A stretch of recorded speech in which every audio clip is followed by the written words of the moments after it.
It's more than a slogan.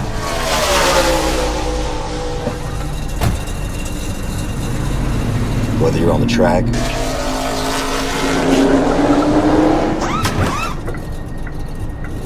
or making your own track, General Tire, anywhere is possible.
Racing isn't easy, but experiencing it is.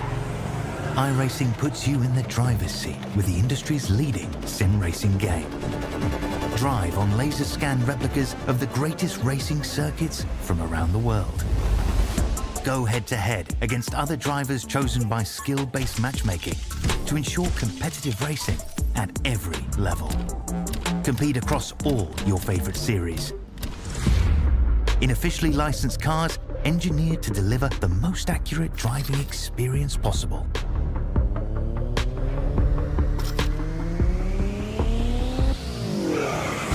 Join a race or host your own with players from across the globe. Race against the computer or in a league with friends. Feel the thrill behind the wheel. Visit iRacing.com.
Hello and welcome to the Kansas Speedway here in the heart of the Heartland. Got a very good, exciting race for you here tonight. Gonna be getting down in the multi-groove down in the multi-grain land. I'm your host, Big Al. Gonna be joined in the booth by none other than Mr. What's your name? James Watson. Also got Kobe Jordan below the booth there. Kangaroo Boy, he's pushing the button. Man, just buckle in and have ourselves a good thing. Talk to me, Watto. What you got on your mind here tonight? Well, damn, Miguel, we've only broadcasted like 100 races together at this point, but Yeah. oh man. Anyways, yeah, this is gonna be an interesting one. You know, Kansas is the epitome of a driver's track. Like you said, it's multi-lane, multi-groove. There's more than one way to drive through these cornfields. You know, we'll see a lot of guys, you know, being bottom feeders, wrapping the inside line, but we're also going to see a lot of guys up there ripping the lip, just running up by the wall, getting as close as they can to it without scraping it. Not the Darlington stripe, but people are hoping to avoid the Kansas stripe. Yeah, definitely going to keep it alive here tonight. Going to be an exciting one. And like you said, this is a multi-groove racetrack. So everybody that's coming out here tonight, there's no rules. There's no line that you got to run. I expect to see 3 wide, even 4 wide sometimes, because that's what you get when you're just out here in Kansas, in the heartland. Man, what a busy week has been as we are right now going through our second week here in the playoffs. Let's go ahead and take a quick look at our playoff standings before we get this thing kicked off. Vincent Crow, he is back and he is on the move. Got a 63-point playoff situation for himself going there. And then just right behind him, 36 points behind there, Sean Signori. Mark Sanchez coming in third with Kenny Powell fourth. Fifth place going to be Randy Drumhiller with Jay Haney sixth, Jeremy Clapper Newell, Bacon Zelinka, David Gervais, and Greg Wachinski, all going to round out the top 10. And guess what? All 10 are here tonight to do battle. I think the only one that I have not seen, Randy Drum, nope, there he is. So I think that is pretty much going to make a full show for us. Warm-up is definitely in process right now, and then we'll be kicking this thing over into qualifying. James, what are some things that you think we should be looking for here tonight? Well, I think just trying to figure out which line everyone's going to run, who's going to be in club run up by the wall, and who's going to be in club bottom feeder. So that's the most important thing to keep an eye on, and figure out who can run different lanes, you know.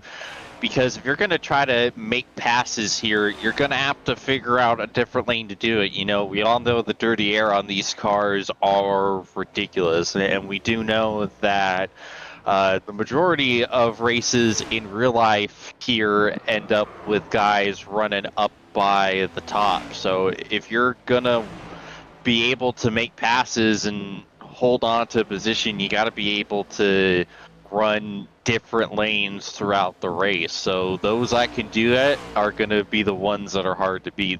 Those that are one-trick ponies, well, they're not going to be finishing number one more than likely. Definitely good point on that. And Kobe, before we even get started and carry it away here, I see my main man Shane Parrish has just joined the field.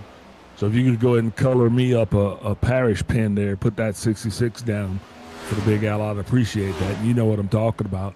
One thing else we're going to be taking a look at here, let's take a look at our keys to the race here. As we got 2 minutes left here. Qualifying and track position. That's fitting that we're getting ready to talk about the keys to the race. Qualifying and track position is going to be key. Guys are going to want to make certain that they get the best qualifying run that they can, so they can be down to the end, so they can decide their own fate. Coming off second, but not least, that's big tire management, because right here, coming through the 3 stages, that third, the longest stage, you're going to have to hold out to make sure those good years last, because if they don't, drivers will be having a bad time in the seat tonight. So they're going to make certain that they get out there and they get into a position where they can actually manage their own race, thus allowing them to manage their own tires and last. But certainly not least, pit for dough. As I always say here, this is one of those Big Al soliloquies. You drive for show, but you pit for dough. And that green flag pit stop that we're anticipating here in that 3rd stage at Kansas, that's going to be the one that's going to bring the money home. Those right there, your keys to the race. We are right now smack dab in the midst of qualifying. It is starting. And with qualifying starting, James, who's your pick to win? Yes, sir. I'm going to go ahead and pick Bacon Salinka. It's the first race he's been here in a minute, and he can just wheel. You've seen him. He already has a couple wins this season. Practically anytime he's in the race, he's going to be one to watch, and he's going to be up there fighting for the win. So it wouldn't surprise me if that 45 car brings it home tonight. Yeah, watching that 45 car, he is out and on the track, getting it done, putting in those 5 laps first. Way to get it done, Bacon. We'll be watching him. And, hey, Kangaroo Boy, who you picking down there? Well, I took another low-hanging fruit with the return of Vincent Crowe. I picked him. I think, again, it's a no-brainer. This boy's going to be at the end of the podium. Pointy end of the podium at the end of the race. What else can I say? Vinny's back, and let's see him run. So he's going to pick Vincent Crowe, waiting on it to show up there on your side. Don't see it, but then you're going to drop it on back over here to Big Allen. I'm going to be taking Shane Parrish. He showed up here late tonight, but that doesn't mean that he's not always first and foremost in our thoughts, as well as our hearts, minds, and prayers. So way to go, Shane. Make me proud. Those are the picks that we got. Why don't you let us know who you're picking? Put it on in there. Throw it in the chat. Give Kobe something to talk about. Make him talk about that. Let us know who you're picking to win this whole thing. Down into the playoffs, this is going to be that second playoff race, James. So, it's got all of the implications. This has got a little bit of everything. And it's all that is on the line and more. Absolutely. All these guys are going to be trying to get that win, get to the next round, just trying to maximize the points and put themselves in the best position to advance to the next round. Yeah, exactly. And that's one of the things that everybody has got to be cognizant of, because when it gets to the playoffs, baby, you're not guaranteed next week. You got to make it happen here tonight. You got to go ahead.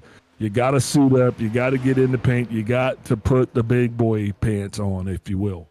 Because if you ain't really filling them boots out, people are going to see it. When you get into the playoffs, if your britches are a little bit too saggy, okay? You know what I'm talking about. If you ain't got enough ass to fill out them britches, people going to know in the playoffs. You can't just bluff your way around the playoffs. We're talking about the playoffs, man. Did I say we're talking about the playoffs? Playoffs? Don't talk about the playoffs. Playoffs? Y'all know we in the playoffs, right? I'm still laughing at the ass joke. The ass joke? What was the ass joke? If everyone knows you don't have enough ass to fill in those pants, they're going to know in the playoffs. Well, yeah. I get it. Oh, that might be my favorite Big Alism. I love it. Mark Sanchez getting big in the paint, though. He is putting it down here tonight. Fastest lap so far around the town. Going to see if that's going to be fast enough to stick it out here. Hopefully Greg Wachinski will actually be able to put some – maybe Greg can make me – because Greg was my first choice here to win this thing overall. I'm not going to lie. I picked the 5. I was hoping he would be able to come out here and get it done. But when I saw the 66 of Shane, it is what it is. I mean, Shane's my sugar daddy. He's always going to make it happen for us. So, but other than that, I'm hoping Greg can maybe just make me eat my hat. You know what I mean? Maybe he'll just come out here and put on such a dominating performance that I'll be like, man, I'll never, ever go against that 5 car again. What do you think? Yeah, I mean, honestly, it'd be cool to see Greg bring home the win tonight. We've seen a lot of dominance from Vincent and Sean, etc. But to see Greg come out and get a win, it's I don't want to quite say a underdog win, but it's not someone that you would have readily seen. So it'd be cool to see Greg pull it off, or even Kenny, Drumfiller, any one of those guys. Essentially, not the top 2 at this point. Yep, I'll tell you what, we're going to take a step away, get our national anthem. We'll be back here with the lineup, and we'll sort that out, James, between us. We'll be right back. Oh, say, can't you see by the dawn's early light what so precious at the twilight's last gleaming, whose broad stripes and bright stars through the perilous fight o'er the ramparts we watched were so gallantly streaming. And the rocket's red glare, the bombs bursting in air, gave proof through the night that our flag was still there. Oh, say does that star-spangled banner yet wave o'er the land of the free and the home of the brave.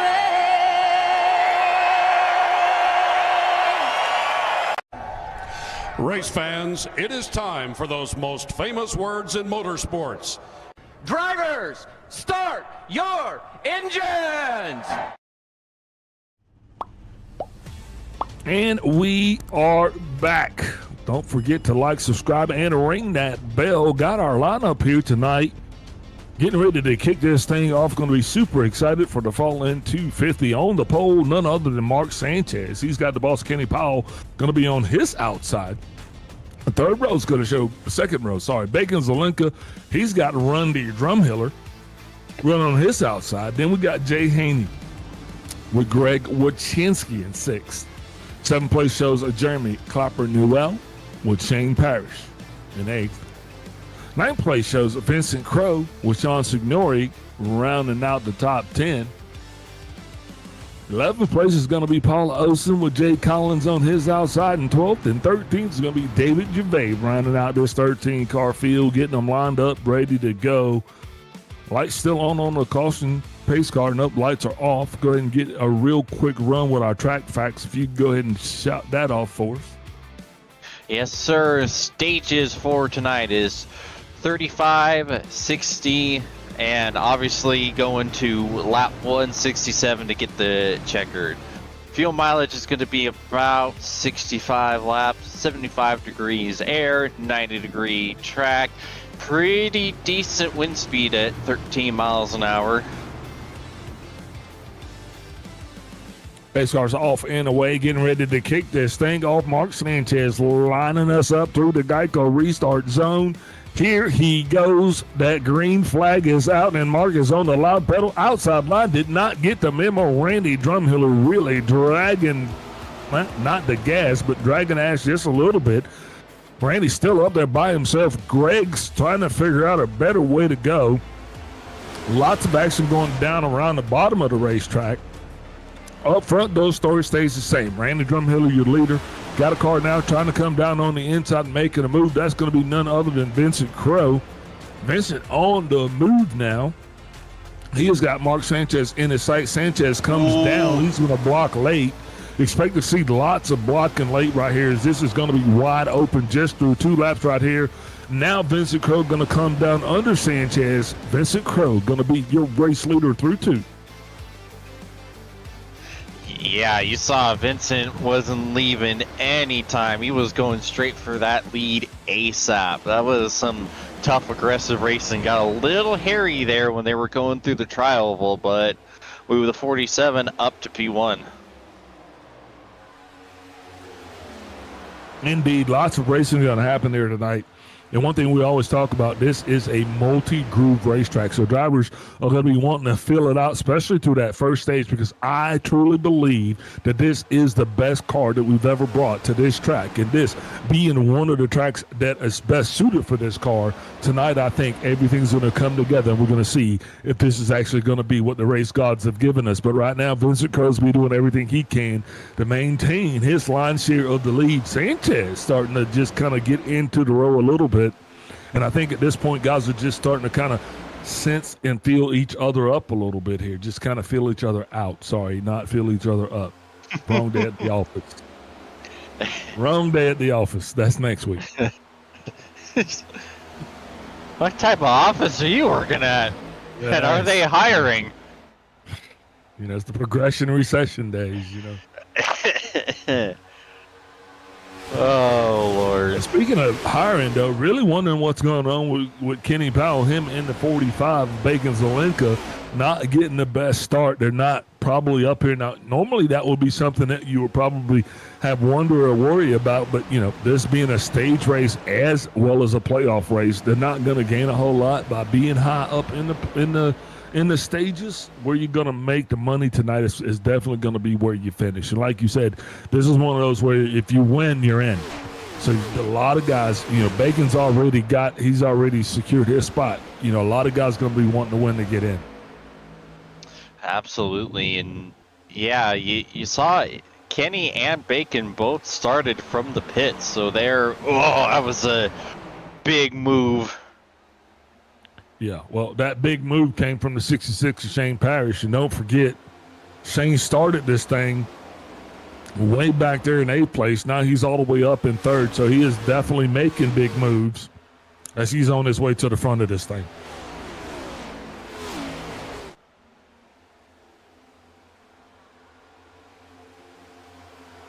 Vincent Crow, Mark Sanchez still getting it done.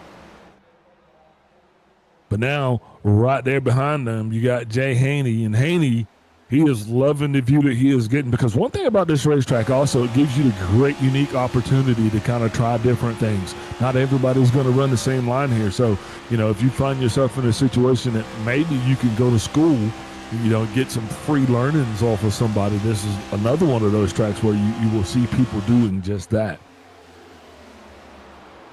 Yeah, and that's the thing is that several different lines you can use at any given time. Like you see Greg right there running the middle, making a lot of time, almost getting this task done. And as this run goes on, you're going to see a lot of people start to make their way up to that top side as these tires really start to wear out and heat up. Yeah, big battle right there going on between that battle is going to be for what, 6th place. Oh, I think issues with Parrish. Shane Parrish, yeah, he's off the pace there. That almost led to a 3-wide giddy up, but unfortunately, I do believe that Jeremy is going to actually drop down lower.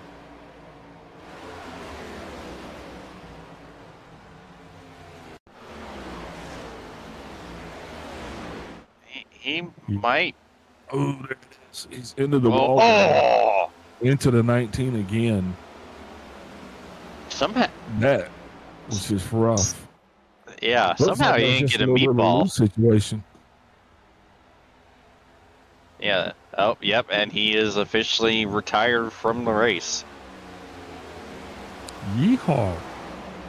Look at me go. First time. Yeah, I'm gonna be here all week. You know, just me and old Ralph, the flag man here. He's got Peggy Sue. I had Shane Parrish, but it looks like he still got Peggy Sue and Shane and left me high and dry. I called him my sugar daddy. National TV, you go out here on a limb like that and start talking all sweet about a fella, and then he just leaves you at the line. Yep. That beats anyone I've ever seen. Isn't that how she goes? Whoa! Big sideways in the back! What a save! Oh my goodness! I don't know who that was, but they were on the Kansas dirt track right there. Good gracious! Hey, nothing wrong with a little dirt tracking to get it done. Speaking of dirt tracking, Shane Parrish. Got Shane Parrish up in the booth. Shane Parrish, big Al up in the booth. He got me. I got you, Big Al. Man, I was up here talking all kinds of nothing but loves for you, man. I was telling people, was like, man, this guy here, he's been run for president. Shane, he sliced the bread for us, and but then, you there? Shane was gone. Yeah, well, somebody got loose in front of me, got up, and then hit me on the driver's side, and then I went up and slammed the wall, and that tire was just towed in. The car was done. Man, that's just a rough run for us. But so glad to see you back out here tonight. I mean, I hurt my back. I don't know, 4 or 5, 6 weeks ago, really bad. And I just couldn't stand or really do much for more than 15, 20, 30 minutes. And chiropractor seemed like every day, just trying to get it fixed. And so this week's been a lot better. So I thought, well, I'd give it a shot tonight and see how it went. But things are getting better, so hopefully I'll be able to keep moving forward here. well, heck yeah, man. We'll be definitely looking forward to seeing you back with the crew, man. Unfortunately, you didn't get to spend a whole lot of time in the seat tonight. But who you shouting out for the laps that you did get in? Well, I want to thank Kenny and everybody for the league. That's a lot of fun racing here. Incidents happen. Just want to thank definitely Ryko for their setups and what they do for us and how much time they put in and work. They put out a really, really good setup out, and I was looking forward to getting it out there tonight and having some fun. Done a lot of practice this week, but hey, next week's coming. Yeah, next week's coming, Shane, and we're going to be here rooting you on too, brother. God bless you. Hope you get back on your feet soon, and like I always say, don't party too hard. That's the problem. I do. Got a car sideways. That's going to be an 88 Gervais. That's all. Oh, sorry. That's a 19 of Jay Haney. That's going to bring out the cars for the first time. I was looking at that, calling it the 88 the whole time, but I knew it was the 19, and we'll look right there. Coming off the nose of the 7 of Signori, right there, he is high and side. Nothing he could do alone for the ride. I think he kept this thing somewhat clean. Nope. Nope. That was a little hard shot across the nose. Probably not going to do him any favors. No. Oh, man. And yep, if you just can't make bad matters worse right there, give it to that guy. Jay Haney, the guy who is the poster child for destruction here tonight. And wow, yeah. Give that man another drink. Man, that's rough right there. I tell you, that is going to bring out an untimely caution, though. We're going to take a step away, get a couple of words in from maybe a sponsor, too. We'll be right back. We'll continue coverage of tonight's race.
Racing isn't easy, but experiencing it is.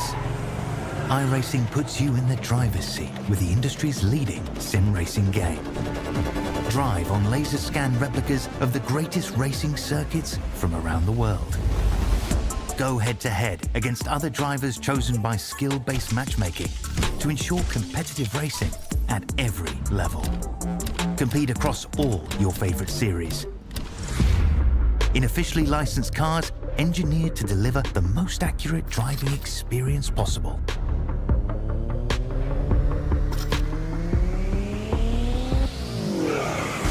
Join a race or host your own with players from across the globe. Race against the computer or in a league with friends. Feel the thrill behind the wheel. Visit iRacing.com.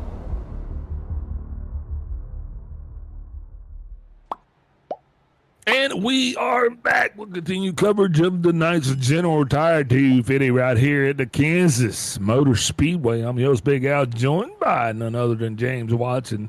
Got Kobe Jordan Bryan Jr. down in the booth pushing the buttons for us left and right, keeping us up here on our toes. Don't forget our flag man. He's been doing more photo ops, I swear. It's like, come on, is he the show? Nobody taking pictures with Big Al. Everybody's up there with Barney. Lights off on the pace car, though. He's getting ready to get up out of the way, and we're going to be getting you back into the swing of things. Going to have that 7 Sean Signore. He is going to be on the inside here leading through the Geico restart zone. Mark Sanchez a little high.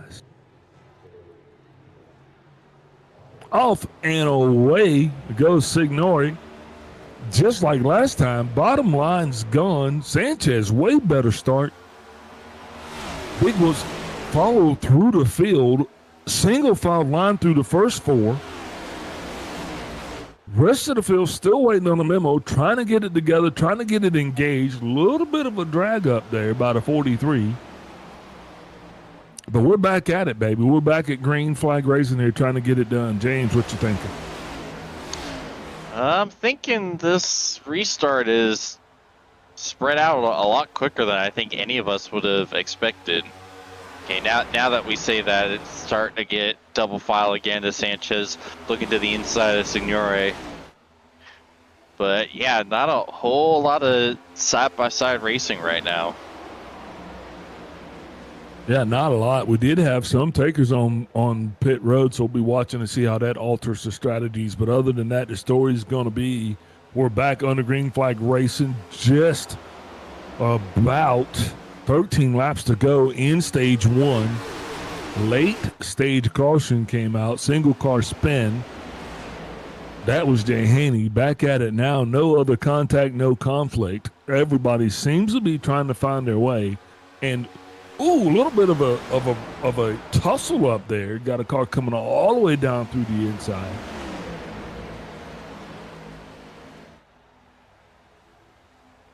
Oh,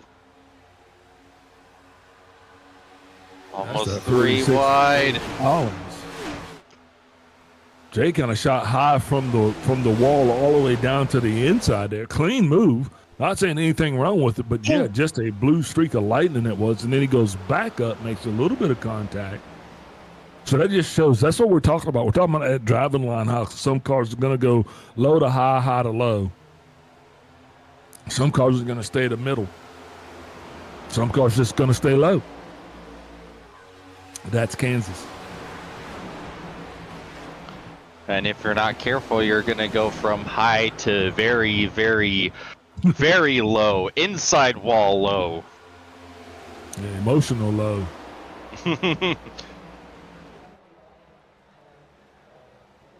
Parts of your car dragging on the track low. Yeah.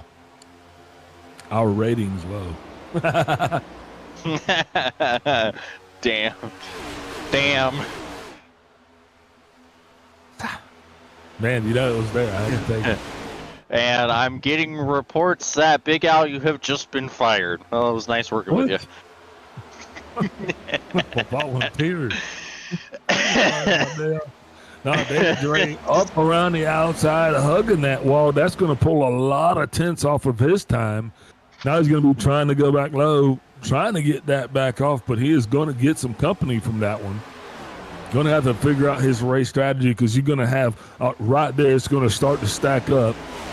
Here comes the 24. There goes the 44 and the 45. All right there now. Going to become his neighbors real quick like. Jay Collins right there in the middle.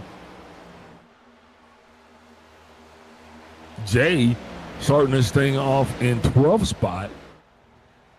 Right there with David Gervais, who started this thing in 13th. Kenny qualified second, but elected to start from the pits. He is still racing out of that hole, but I think it was probably one of the best decisions that he could have made because had there been any kind of early race tie-up like the 88 right now, he is out of the throttle, going to get hit just a little bit by Mr. Collins. Not sure what happened there, but David was just kind of flat on the throttle.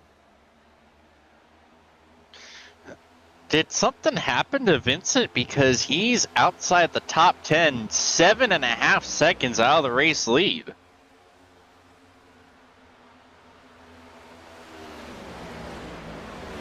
He did pit. Yeah, but he shouldn't be this far off, especially with the speed that we know that 47 has. Whoa! Okay, that explains it. My goodness, what a save! Wow. Did you find what you was looking for? I see. Yeah, we sure did. Go on, tell him. Tell him what you saw. I think Vincent's gonna need to find a new pair of pants after that one. Goodness gracious. Once again, we're apparently at the Kansas dirt track. Yeah, a lot of cars getting lost in that gravel and loose marbles up there on that curve. But, you know, I think I'm onto something, James. I think this is the first track that we're truly going to get an opportunity to see how this new setup, this new tire model, this new everything that we got. We're not really much of a tire model, but this is a new everything. And Kansas, I think, is the first track that we've truly been to give us an opportunity to see what this thing is capable of. Absolutely. As we see Sean losing the lead to Greg Wychinski. Here comes Greg trying to battle for the stage win here. Just 5 laps till the end of the stage. Yeah, that next flag is going to end it. Should a caution come out now, that will end the stage as well. So these guys are not just racing for the flag here. They are racing for the end of this thing. And remember, because we are just around 10 cars, Paul Olsen is going to be that cut line. So we're going to be watching. Everybody's going to be racing to that 10th car comes across the line.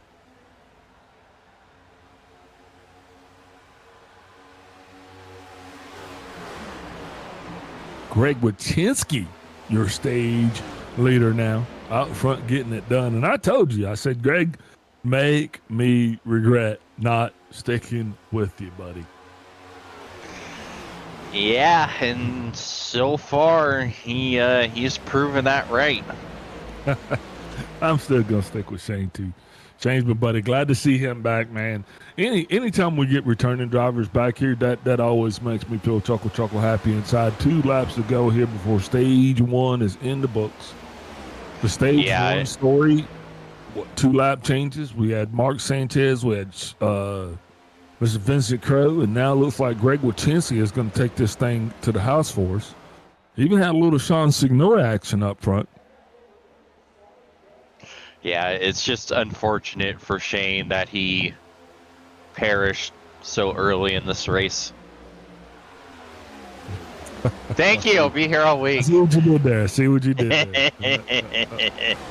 You've been waiting. I'm sorry, Shane. I sure have. I'm sure he'll let you have that one. That's the gift that keeps on giving. Wychinski getting it done one more time around the sun and be your stage 1 winner. Good to see Greg back up front here. Definitely did not be given to him as those guys came out and made it happen. They ran every lap to completion here. Hopefully they can pull this thing off here just through 2 more stages. He might even find himself in a position to win in. Now, it's a little early to talk about that, but, why not go ahead and put that out there? Is stage 1 slowly going to be in the books here, waiting on the caution? Should it stay like it is, Wychinski is going to be your stage 1 winner at Clapper Newell second. Sean Signore will be third. Sanchez 4th, Powell 5th. Bacon 6th. 7th is Randy Drumhiller. 8th place David Gervais. 8th place Jay Collins. 9th place David Gervais. And Paul Olsen rounds out your top 10. Those are those 10 point span positions through the end of stage 1 with stage 1 in the books.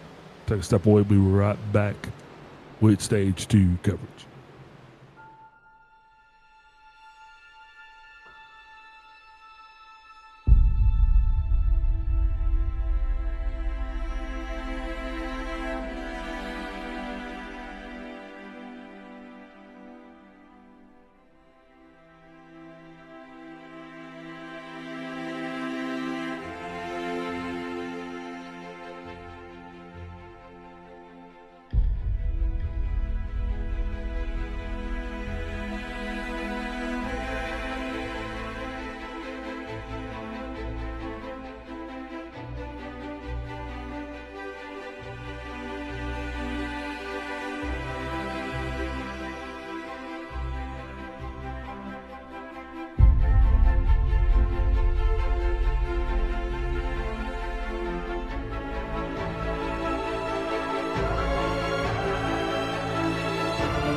Racing isn't easy, but experiencing it is.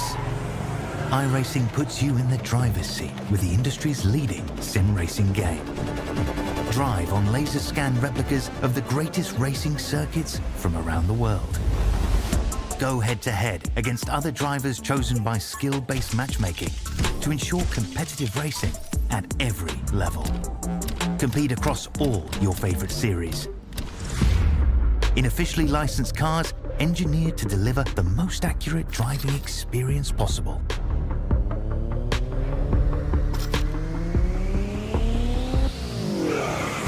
Join a race or host your own with players from across the globe. Race against the computer or in a league with friends. Feel the thrill behind the wheel. Visit iRacing.com.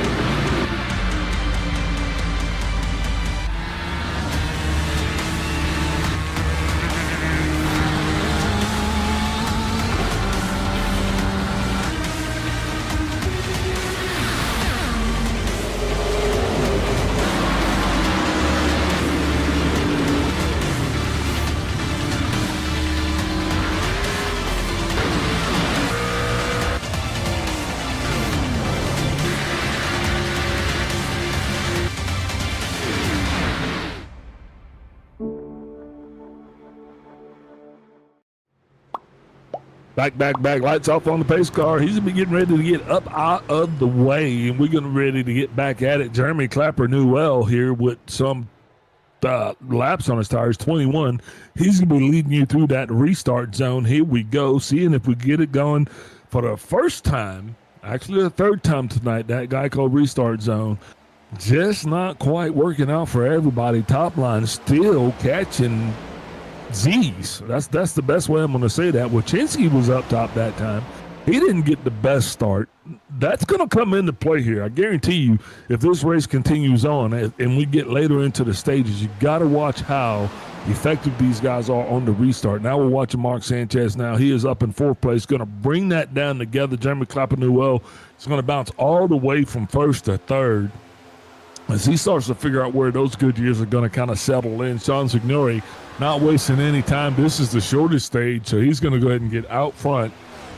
Was no time doing just that. And you know, I mean, we're 19 laps before this stage is in the books. Yeah, you weren't kidding about the short stage. So it definitely adds a lot more context in Clapper Newell's pit strategy to stay out there.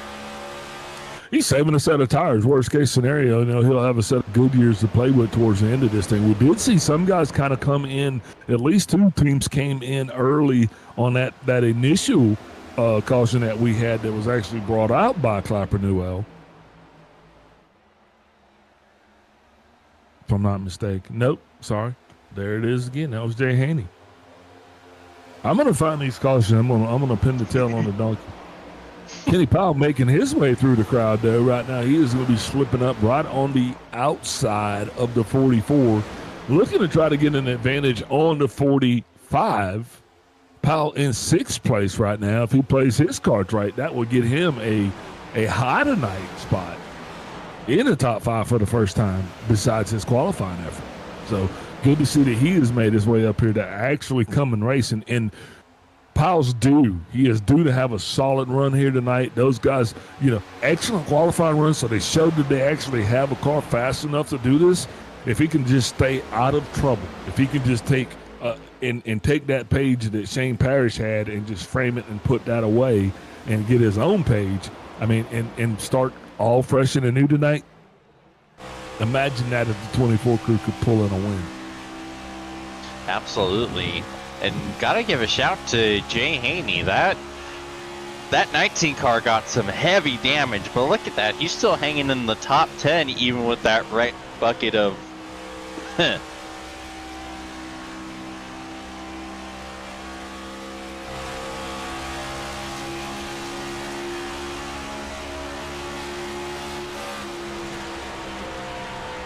Yeah, you'd think that car would have absolutely been killed, but nope, it's still keeping up and putting in some solid lap times. Speaking of keeping up, Vincent Crow back on the go. He is now being scored back in 7th place. On the move here, reeling in that 24 Kenny Powell car, who also at the front of his lane has that 45 car Bagan Zelenka. So all of the cars that you were looking for and a couple that you weren't, we all got them right here in the middle, but they're back towards the back of the field there, led by Jeremy Clapper as well. We've all got some kind of a aviation task force, some kind of flying duo. I don't know what they're doing. They're getting really close and they're just doing all kinds of maneuvers. And I don't know if that's what we called for here, but last time we saw that, it ended up in a crash. Right now, it's going to be okay. Ooh. Look at the run from Kenny. Oh no! Car up in the wall, the 49. Oh, hang on to her. That's what I was just talking about. I said the last time we got that kind of moving around, that's going to be a caution. The last time we got moving around like that, still no caution. The caution came out, and I was watching these guys. Like I said, they were trying to do some kind of formation flying, and you go above me and over, and yeah, it was ugly. That's not what you do here. You can't do that at Kansas. Green flag's going to continue, though, and that's really going to put that 49 car in harm's way a little bit. He's going to be trying to do everything he can just to kind of keep that thing going. Short stage, though, hopefully he can stay on the lead lap, get that thing back over there and make any necessary corrections. But, man, yeah, that's what I was talking about. Yeah, thankfully for Jeremy, the caution for the stage is going to be coming out here fairly soon. But, yeah, I couldn't quite tell who he was side by side with, but I don't know if the car on the outside came to, was it Gervais? The 88, yeah, they were all there together. Like I said, it wasn't just what he was doing. That whole group right there were just kind of, when you experiment with air like that coming across each other's noses, there's no way you're going to keep these cars straight. No, especially when they're both side by side. They slide up the corner, and when you get into someone on the exit of the corner, these things are so stiff that the energy just shoots right into that car on the outside, and as you saw, it just absolutely shipped the 49 around. And you know, I'd imagine if you're sitting here in my seat looking at it, you would say, well, yeah, that car just turned right there. Well, they don't turn right there. That's just the one thing. They never turn right there. These cars, you know, they slide, they push, they move, they do a lot of things, okay? But, you know, you're better turning these things with your minds than you are just grabbing a wheel. Yeah.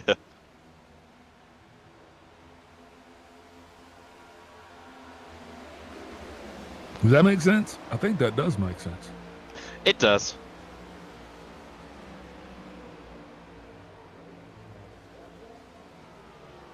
Man, that 7 car, though, getting it done. Sean all the way back up front here. Came back. Oh! Vincent around! Vincent Crow! Oh! Just backs in. Yeah. Well, unfortunately, his ass, he had too much ass since he backed into the wall. Man.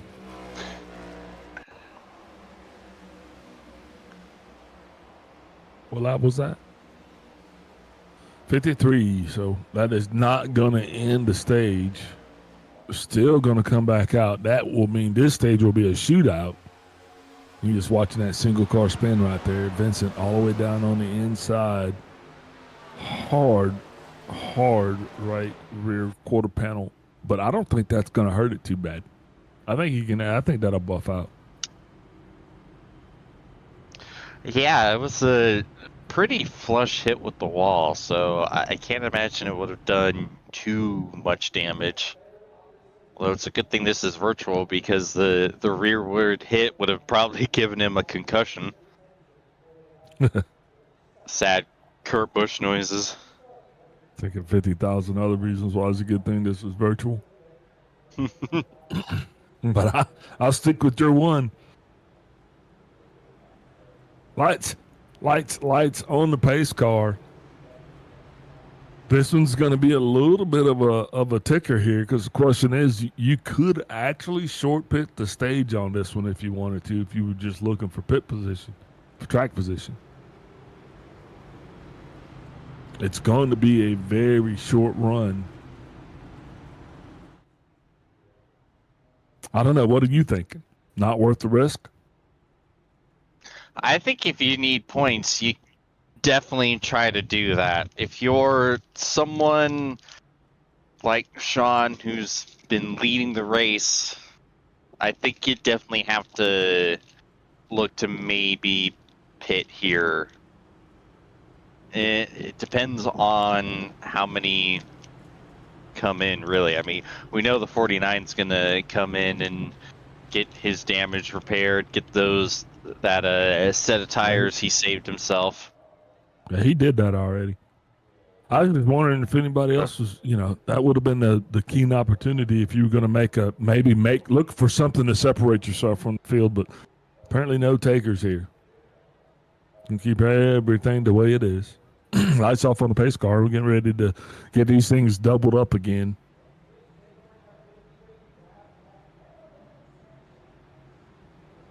This is going to be a relatively short shootout. Be 5 lap dash to the cash before at the line. James, why don't you walk the dog for us and take this state 2 shootout to the house? Alrighty, I can do that.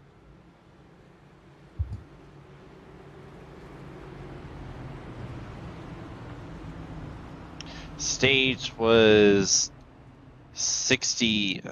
Man, the stage was 65, right? Stage is 6-0. 6-0, okay. All right, yep, we're going to have a 5-lap shootout here to determine who takes the stage points here in stage 2. Going to see if Sanchez can get any sort of better jump on that outside lane. But every time that lead car on the inside has prevailed with a massive gap over everyone. So you see the pace car getting ready to make that hard left-hand turn onto pit road. Sean Signore will lead us back to the restart zone. Green means go. We're underway at Kansas. Look at that jump from Signore. Good gracious, like he was shot out of a cannon. My word. Now Sanchez is going to have his hands full trying to hold off the 5 on the inside. Wachinski pulling even, but Sanchez is going to have the momentum off of the corner. They are still side by side. Bacon giving Sanchez a huge shove down into turn 3. 45 all over the rear of that 29. Looking maybe to make it 3 wide, but we still stay 2 wide. Wachinski jumps down to the bottom, trying to cut the front straightaway, get that little bit of momentum. Sanchez still running up towards the wall. And, caution again. That 47 car, Vincent Crowe, still got something going on there. Not quite sure what it is, but that caution, that's going to end that stage for us as well. So we'll be seeing what happens with the 47. Try to unpack this. Yeah, that might end the night for Vincent too, as you saw him take the toe at pit road. Oh. Yeah, something not right there. You can just see right there where that car just kind of something broke and it locked up, and he was just along for the ride, unfortunately for him. But fortunately for us, that's going to put stage 2 in the books. Sean Signore, your stage 2 winner. Mark Sanchez, second. Greg Wachinski coming across in third. Not going to unpack it all. We're going to go ahead and take a step away, get a decent commercial break here, get some shout-outs to our sponsors, and we'll be right back with stage 3 coverage of tonight's event. Racing isn't easy, but experiencing it is. iRacing puts you in the driver's seat with the industry's leading sim racing game. Drive on laser scan replicas of the greatest racing circuits from around the world. Go head-to-head against other drivers chosen by skill-based matchmaking to ensure competitive racing at every level. Compete across all your favorite series. In officially licensed cars, engineered to deliver the most accurate driving experience possible.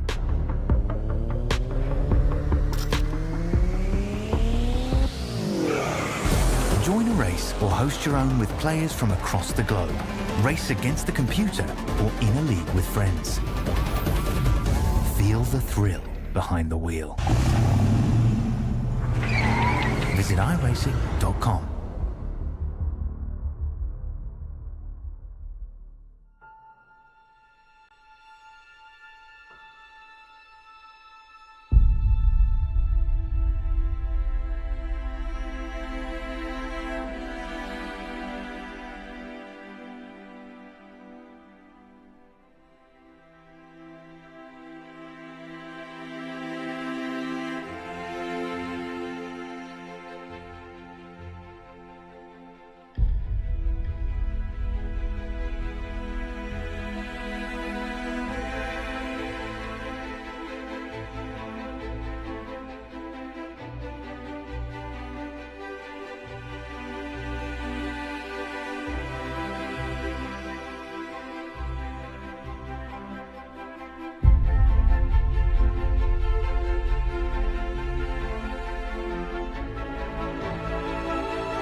And we are back with continued coverage of the race here. Got lined up here side by side, lights off on the pace car, getting ready to kick this thing off again. And I'm going to tell you what, once we get green flag racing, I've got Vincent Crow here in the booth, and we're just going to have a quick interview with him just to kind of figure out what was going on. Because if you were watching what we were watching, something wasn't right. Just want to try to unpeel that a little bit. But here we go, back to green flag racing here. Lights off on the pace car. He's going to be getting out of the way. Mark Sanchez got us lined up low in the zone. He's got shot up high. Going to set that bottom line of that high line. Which one's going to get the right drive off tonight? Here we go through the restart zone, and Sanchez is off. And on his own, Signore getting a solid bounce as well. He'll actually come down low, cover down on the 45 of Zelenka. Kenny Powell now is getting squeezed just a little bit. He'll make his move. Now, he'll also be trying to set up for possibly a crossover to come down to the inside of the 45, but the 88 is there closing that door. Powell's going to fall back just a little bit, trying to get to secure that position from the 44. Now we're back to green flag racing. Vincent Crow, how goes it? Oh, I wish I was out there driving, but I had nothing underneath of me to drive. Sean's apparently on the exact same set, and he's able to lead all these laps and perhaps win this race. But I don't know, maybe it was the way I loaded. Maybe it was a glitch in the matrix or something, but I couldn't drive the car that I had underneath of me today. It was the worst car I've ever driven my entire life. The car couldn't handle. I couldn't enter the corner. If I tried to enter the corner, the car just spun. I mean, you guys saw it on the broadcast. I self-spun probably 7 times in this race, so... I don't know. I think it was a glitch in the matrix or something. Something was broken the way it loaded. I was wondering if maybe it was a setup that you had loaded wrong, but you were definitely right. There's something with the springs or something on your car that every time you would hit a bump, it would break loose. I mean, we were watching that. You were just not able to drive it. Yeah, no, there was no driving the car, and it felt like every once in a while I'd be like, okay, I think I have it figured out, and then it would just be, I didn't, and then my tire wear compared to everyone else was like 20-30% worse than everyone else, so maybe just a glitch in the matrix. I don't know. Hey, I'm locked into the round of 8. This race didn't really matter to me. Obviously, I was trying to sneak as many playoff points as I could, but I had nothing for any of the guys tonight because I didn't have a car underneath me to drive. Well, hey, you know what? Man, just get back up, keep smiling. Who are you going to shout out here, though, just for the fact that you are good and you are already locked in to that round of 8? I gotta thank the original Mane and Tail and Straight Arrow Manufacturing, and those are the guys that are sponsoring the number 7 car who's leading this race right now, and the guy in second place. So for those guys can bring it home, that's a big deal. I want to shout out my teammates. They're in a dogfight for that round of 8 right now. It's really tight. Jeremy had an issue earlier in this race, right when I think I self-spun. I think something happened that hit to him. So hopefully he can get himself a caution, get back in this thing. He's fighting Greg and Paul and Randy Drumhiller and a bunch of those guys. He's trying to make himself into the round of 8. It's real tight right at that spot, right at that cutoff spot. All right, boss. Like I always say, don't party too hard, and we'll see you next week, Vincent. Yes, sir. I'll be back on podium next week. The no setup can change my ability to drive the Roval.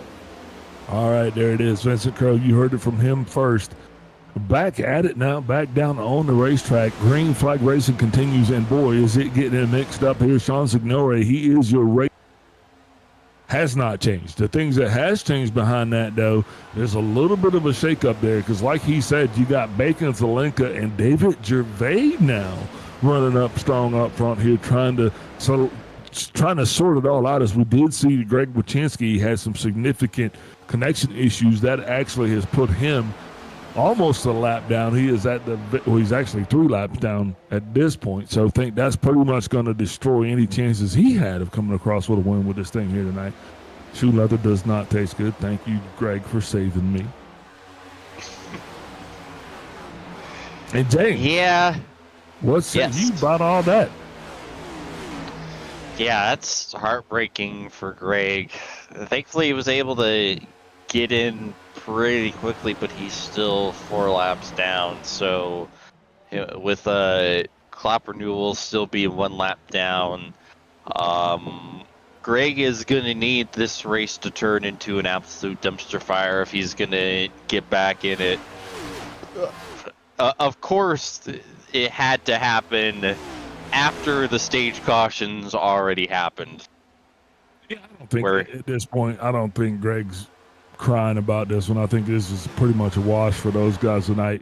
You just want to come out here now and just try to do the best you can and learn as much as you can, so that way, next week, even if it does transfer over, which it won't, you can just kind of just forget this week and get back out there and just kind of do something different. Yeah, just maybe try to use this as a bit of a test session of sorts. Where are we next week? The Roval. The new Funhouse Mirror Roval, because NASCAR can't leave anything alone. The new road. With the new hairpin that nobody wanted. Yeah, took my favorite turns up. Mm-hmm. That whole original section had just had such great flow, just a fun set of corners. Now it's Dive Bomb City! Sean Signore, though, he is the guy that's out front getting it done. Talked to Sean a little bit before this race started, and he was actually speculating that this was not his best track, that he was actually going to have to come out here and not only struggle, but work. And it looks like he is not doing either. It looks like he is in there, it looks like it's almost his birthright. 88 Gervais around, down on that right line, going to point it in the right direction. Going to lose a bunch of spots for himself, but we're going to keep racing. He might not survive that one. He might not stay in the top 5, but he will continue to be able to race, and we're going to do just that as well. Man, this is one of those times where you don't want a dirt track it. You don't want to be drifting. You don't want to be sitting there sideways going through the turn, knowing that if this thing doesn't right itself, or if the caution doesn't come out, I'm going to take these same blistered tires and drive all around this same blistered track to try to catch these same blistering cars. Yeah, the thing about the tire model on the next gen is that when you slide them, you flash heat them, they are pretty well toasted, and it's basically just going to continue to do that, and it's just going to get worse and worse and worse. So you just gotta keep it under you as best as you can, which is nerve-wracking and not easy to do at a place like Kansas where you are putting a lot of throttle in up there running that high groove. That's why you've seen a lot of cars get loose running up high. And yeah, if you can save it, it's only gonna save you so much, if that makes any sense. Absolutely. Watching this whole thing kind of unfold. This is not just where. This is not one of those baked meals. This is not rice-a-roni. Okay, this isn't minute. This is a full course meal, where you know we're breaking it down. You're gonna have your entrees. What you call the You're gonna have your appetizers. Then we're gonna bring the salad out. Then we're gonna bring out the entrees. Right. Then we're gonna bring out the dessert. So that's what you're getting here. You when you come to a track like Kansas, you have to really be prepared to sit at the table to just dig in. And even if you're going to have to unloosen your belt a couple notches, this is not a racetrack where you're just going to come down here and just think you're just going to get a couple sips and roll on.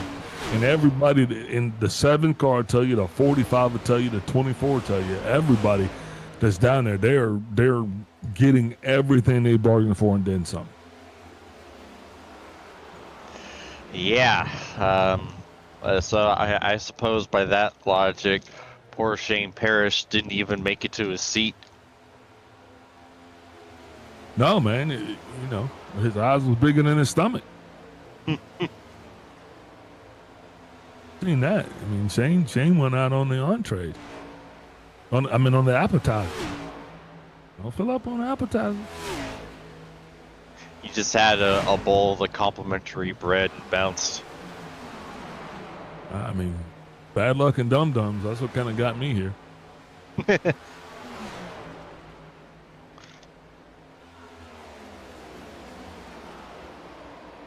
Watching that 24 car Kenny Powell, though, he's getting it done, doing what he needs to do. Powell having a solid run tonight, showing this thing off in 3rd place, qualified in 2nd. Remember, elected to take that thing behind the wall, though, to totally solidify his starting position, and it has done nothing but work out for him. He has been out of the melee for the majority of this contest, and Kenny's just been able to run and have a good, solid run, which is exactly what that 24 crew needs.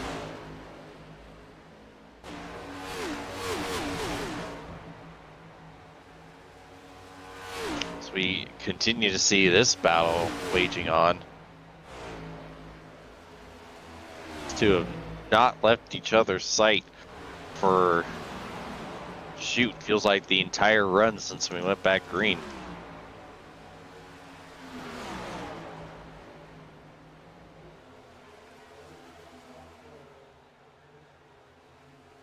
I just keep watching this distance between Zelenka and Signor.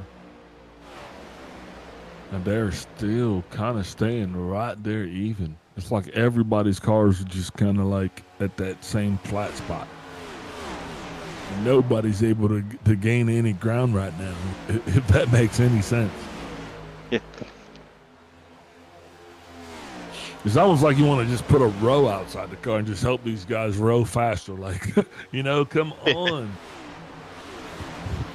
But man, there's no speed to be found. It's like it's like essentially every driver's just hit that swell of desert air, that dry, stale air, and it just like you hit it and it just sucks the life out of the car.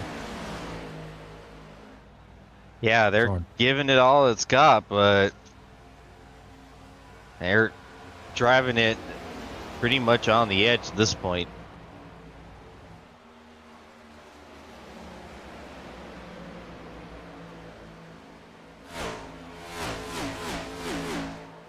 $85 laps to go.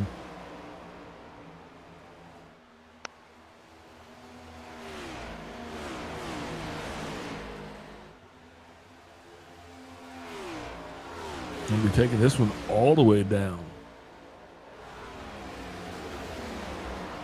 So, do you have a lot of experience on this track, James? Have you raced it here previously and as of late?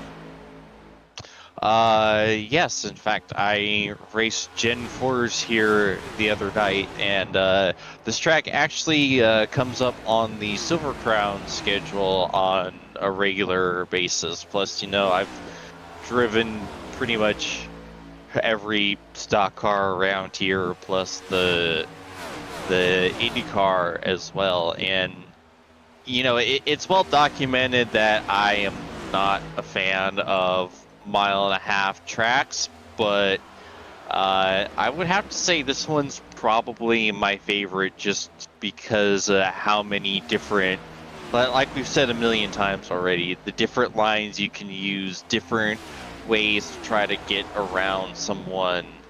It just makes this track a lot easier to deal with, where you're not locked into one specific line, and it tends to be fairly easy on tires compared to some of the other ones.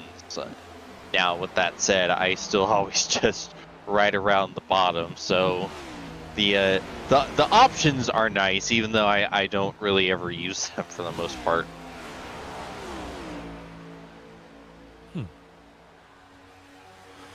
So, having that you got a myriad of experience through different classes of cars, even like how does this car feel?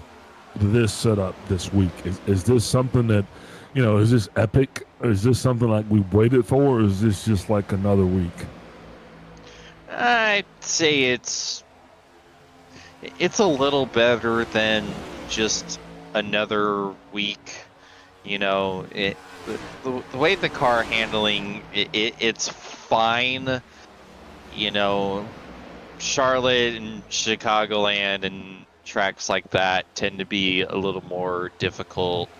But here, the sets are handling pretty good, and that's just me talking about the fixed setup. That's not even factoring in the setups that everyone else is running here. Obviously, ISCA being a open set series, so you can definitely try to set the car up to handle in different ways. Obviously, Vincent's car was a bit too on the loose side, and you typically don't want to be as loose here as opposed to some of the other mile-and-a-halves, just because of, like I mentioned earlier, running that higher lane tends to make burn up the right rear, and just after a while you're just having to dirt track, and that doesn't always end well. We've seen some saves from big sideways moments, but also seen some where it didn't end up as everyone was hoping.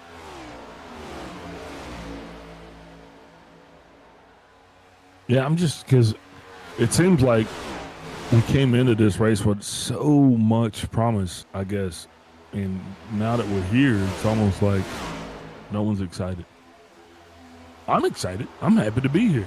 I thought this would be one of the best races of the year. You know what I mean? Yeah, I mean, it's still definitely putting on a good show here as we see Kenny just driving around Bacon. Yeah, Kenny definitely having a solid night tonight. He understands this racetrack, and I think he understands exactly where he's at in the points right now. So, not surprised at all to see the 24 having a solid performance here this evening. I think he's got to get a win, and he knows it. TikTok. Not just postseason, but regular season as well. The 24 is overdue. Yeah, this would be a huge win. A huge win. He would obviously go straight into the round of 8, so he wouldn't have to worry about points for the rest of this round. Yeah, and I think that's what you got a lot of guys that are thinking about down there now. They're not thinking about this in terms of the playoffs. They're thinking about this in terms of winning to get. I mean, that's it. You're winning. You don't have to worry about it anymore. So ultimately, that's the goal. As the 7 of Sean Signori, still trying to keep these drivers at bay, but I'm slowly watching that lead just kind of it's starting to dissipate now. It's getting closer. The lead's getting smaller. It's almost gone now. Look at that. So what are you thinking?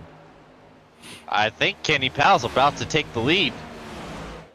Sean trying to hold on.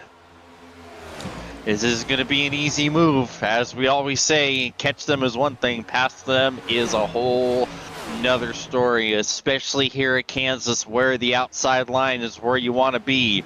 Right now, Sean holding the middle, but it's still keeping Kenny right there behind.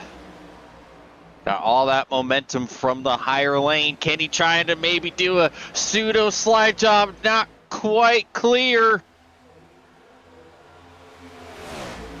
They're going to try to keep it low, though, through these next couple turns. Now, maybe if he can looking and seeing if he's got the advantage to get the front, and there's all that he needs. Will it be enough to thwart the crossover? That's going to be the question. I don't think that he's going to have to worry about Sean right now. I think Kenny's just going to slip and slide on the way into the first place.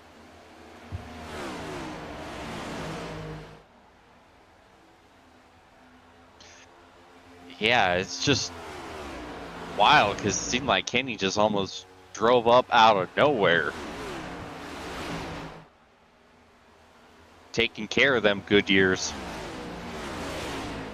Yeah, and I'm guessing, speaking of good years, I'm thinking somewhere in between 15 laps from now is what I'm guessing is going to be where we're going to make that turn. I think that's where we're going to start to see those green flag pit stops kind of show their head. Well, actually, some of them already started, but the guys that are pitting now, they're not going to be able to make it all the way to the end because the 88 just came down. We saw the 49 come down prior to that. That was Jeremy Clapper Newell. So now these guys both going to be scored some 3 laps down, and unfortunately, they're still not going to be able to make it all the way to the end of this thing without having to stop again. In order to make it, they're going to have to wait at least 10 more laps, and that'll be 50 on the equipment, and that's just still not enough. So that's why I'm saying with 69 laps to go, yeah, you'll see them here. Somewhere around 50 laps to go.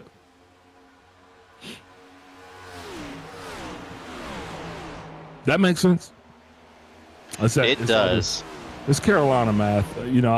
We did some of it on the back of trees and then, repeat some of it into the dirt. It's just Carolina math. Meanwhile, look at Jay Haney. He's now up into the top 5, almost knocking on the door of the top 3. Unbelievable recovery drive from the 19. Yeah, definitely. Now Jay has definitely got his sights set on the 45.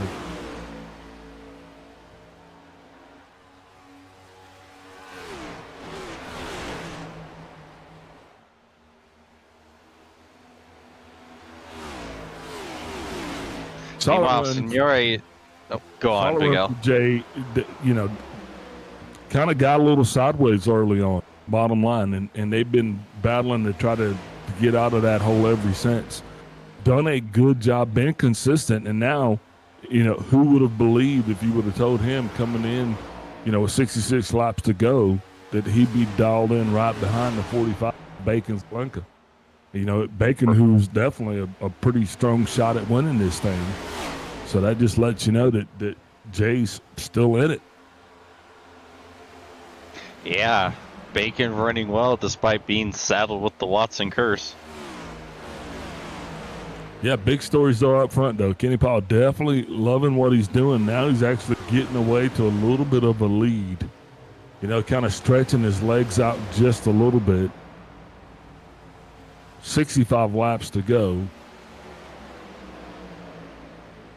I'm thinking we're pitting within 10. And that's where Kenny is going to be wanting to be able to make sure that he has a solid pit stop. Remember, guys, getting those things dialed in and getting them stopped and down there on the line. That's going to be the challenge, especially in the green flag conditions. These guys probably haven't had a chance to practice green flag pit stops. You know, you don't get to experience that a lot in the A Opens, but it looks like tonight that is going to become a reality, and it's going to become a reality here sooner than later. Because, I mean, James, we are in that window now. I mean, should the green flag come out now, we definitely would be able to finish this thing on one stop. So, Yeah, and if I had to guess, that 7 car will probably be the first one to pit, because those tires are gone. Look at that. He's already potentially about to fall out of the top 5 here. yeah, and that's weird because Sean, well, you know, it goes back to kind of what we were just talking to Vincent about this. You know, so it kind of, I mean, you kind of tie the bow with the same string, right?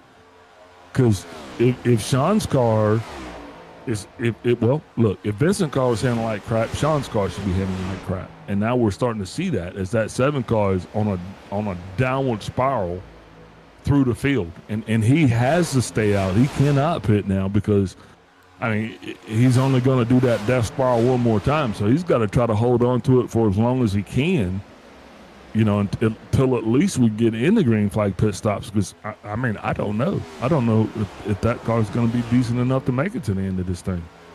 Yeah. Look at that fall off.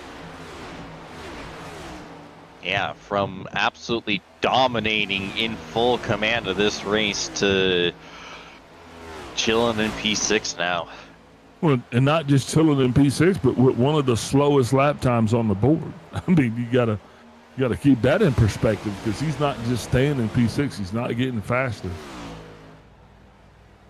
I mean, that time right there, he had a 39.948.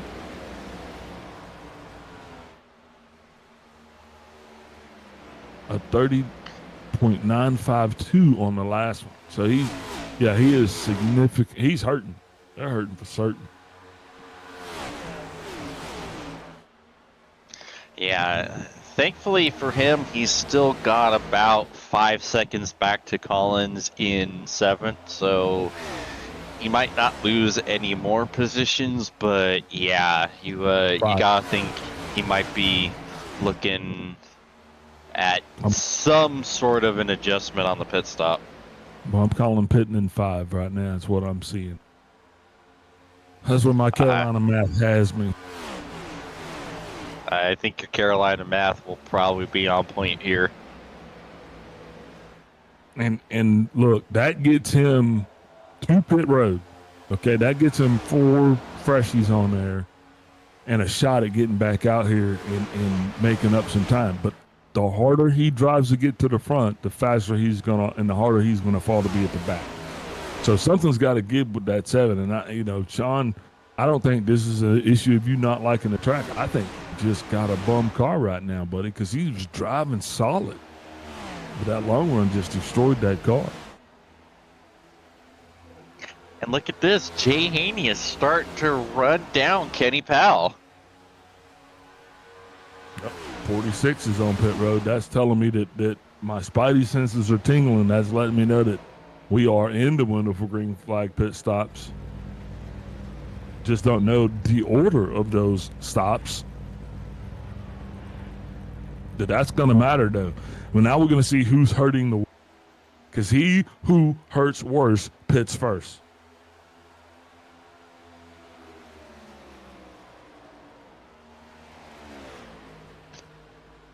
Yeah, let's see if it starts that snowball effect of bringing the rest of the field in.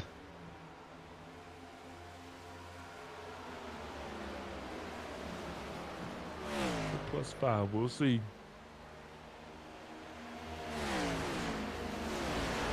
I'm impressed and happy that there was not like a mass exodus to pit road. That lets me know that, look, these guys are still somewhat on top of this, and having 55 laps on their equipment now, having 55 laps to go, that's just assuring me that we're going to have some awesome racing something. That's all I'm seeing there. Oh, man, and then Jay Collins comes in, and his flag's black on the way out, so he'll be coming back to tee us again. That's just going to totally wash away whatever good vibes those scouts were having here tonight. It's going to be a crappy finish.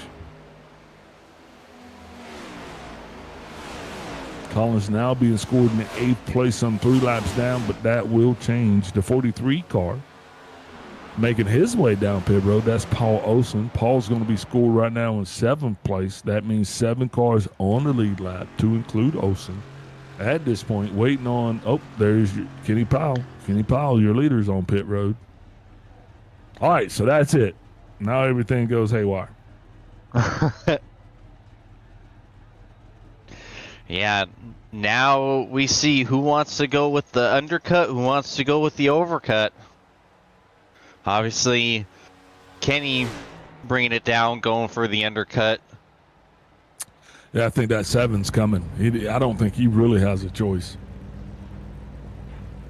I mean, meanwhile, awful as this car was handling, he has to get help as quick as he can. There he is.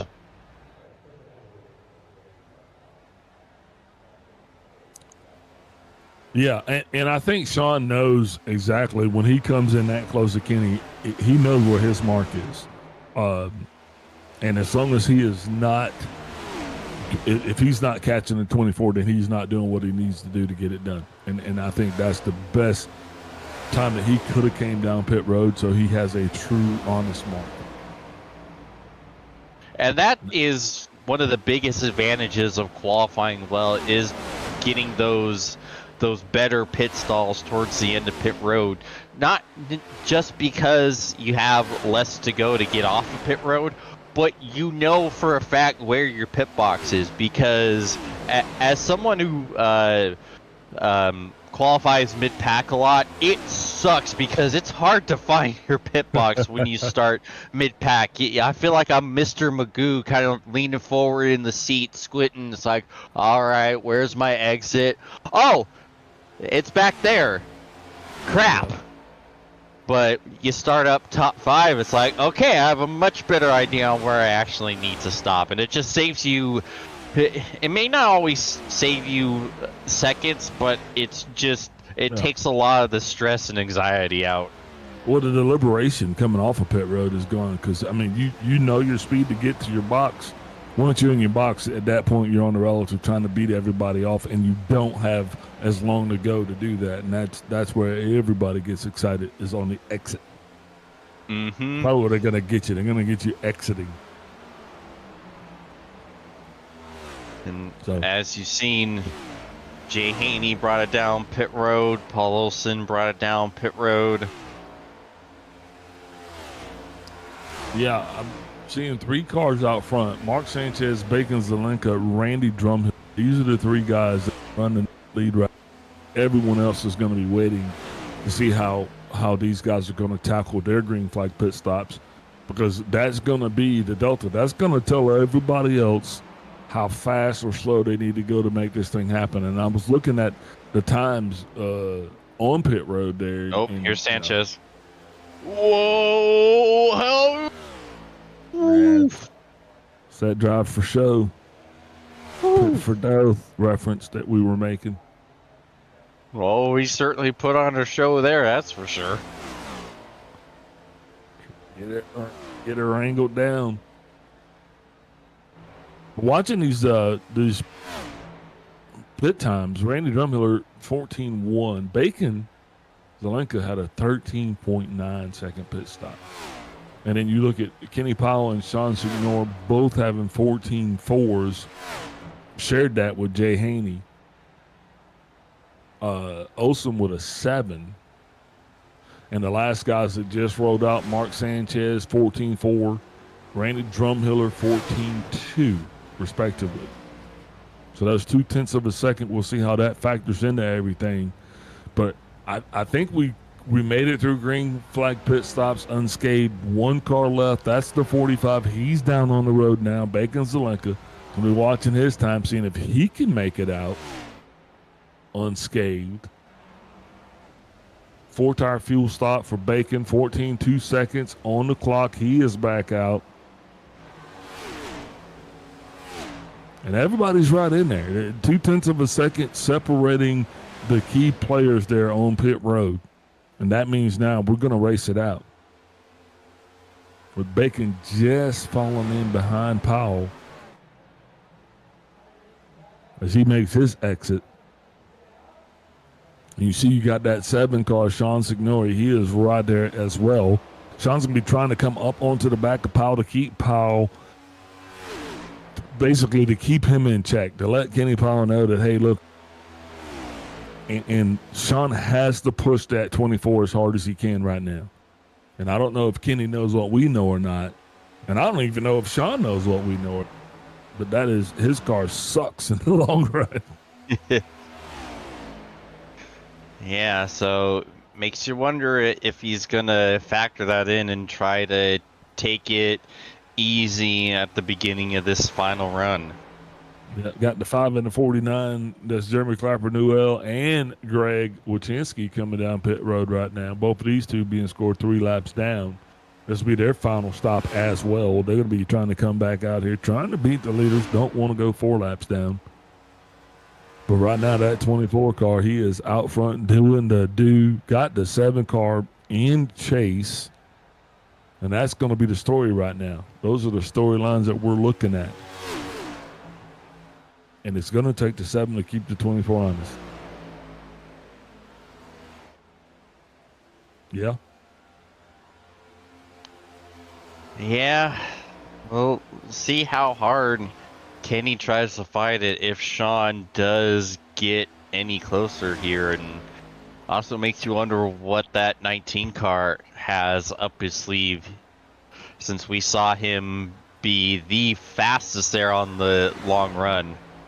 As Jeremy Clapper Newell black flag on his pit stop. Pit for show. Drive for show, pit for dough.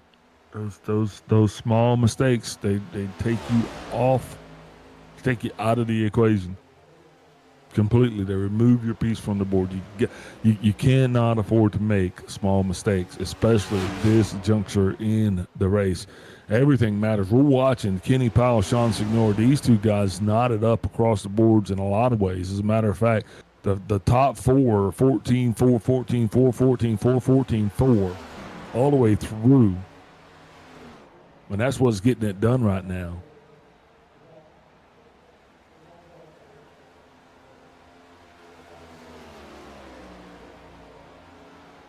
And man, and it's all about how fast you are right now. That's what this is boiling down to. Watching that 24 car as he is putting in his laps, not even the fastest lap times on the racetrack right now. You know, the last fast lap went to Randy Drumhiller that time with a 30.090, 2/10 of a second faster than our leaders.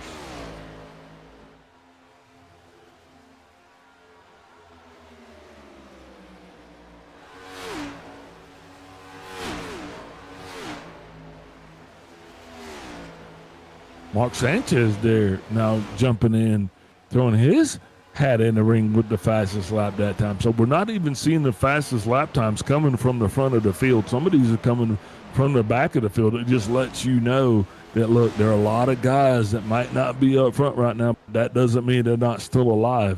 38 laps to go in this thing. It's going to be a battle of longevity. Can Kenny Powell keep the 7 of Signor at bay? And does the 7... I mean, does he start his charge earlier this time, James? I mean, is that the one thing you think that he needs to do? Does he need to try to get out front now? Because if he waits too longer, I don't think he's going to have the tires to actually make the pass. Yeah, but if he pushes too early and gets the lead, he's not going to be able to hold on to it. You know, with these long runs, tire conservation is everything. This is why overcuts tend to work out so well, because the tire advantage and being able to have that better average lap time for longer it always seems to be the difference in these types of races. Is yeah, you have the lead and you have the track position now, but other people are going to have that grip advantage later, and there's going to be a crossover point on lap times, and your lap times are going to start to drop over those that pitted later or were saving better. So the name of the game is to just, take it easy, cruise, click off laps, and then 20 laps to go or so, see where you're at. But I'd rather be on the offensive late in the run after saving tire than having to play defense on a foundation that keeps eroding as the tires continue to wear and, more than likely be coming up short because of that. Yeah, absolutely. This is something that everybody is paying attention to now as we're getting into the winning moments. 34 laps to go, and drivers are definitely going to have to feel this. They're going to have to haul this for the remainder of this stage, barring there be some late race caution. And I think nobody's actually wanting that to happen, but just imagine if there were to be a late race caution. Wow. What would that do to the field? The implications, huh? Oh, boy. A lot of things would be going out the window very quickly. Indeed. 7 cars left on the lead lap. Paul Olsen, the last car being scored on the lead lap. He is still some ways away from the leaders. So I think if Paul keeps doing what he's doing, he might actually be able to get it home here.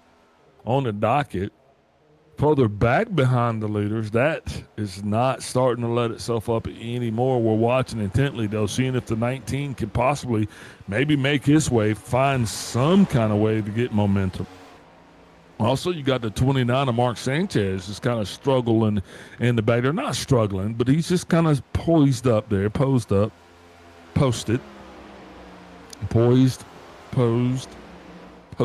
Okay, somewhere like that, right? And he's not in a bad spot. I mean, Sanchez starting this thing off on the pole, currently being scored in 4th spot. I mean, you can't really complain about a 4th-place finish, can you? Absolutely not. But if you got the pole, you're always going to be a bit disappointed if the finish doesn't also show a 1 next to that start 1. I think Kenny might have a bit of a moment there off of 2. I don't think he's going to be the only one. I mean, I'm just sitting this thing, and as this race is played through, I'm thinking there's a whole lot of opportunities for moments back within the pack. I think Powell, Kenny win this thing. Go do what you got to do. But I think there's some strugglers that are back there that are still waiting, if you will, to kind of to get that struggle bus sideways on the backstretch to bring out a caution. Do you feel that? Do you feel that there's some bad actors in there that are just like literally one burp away from doing like a pirouette here in the infield?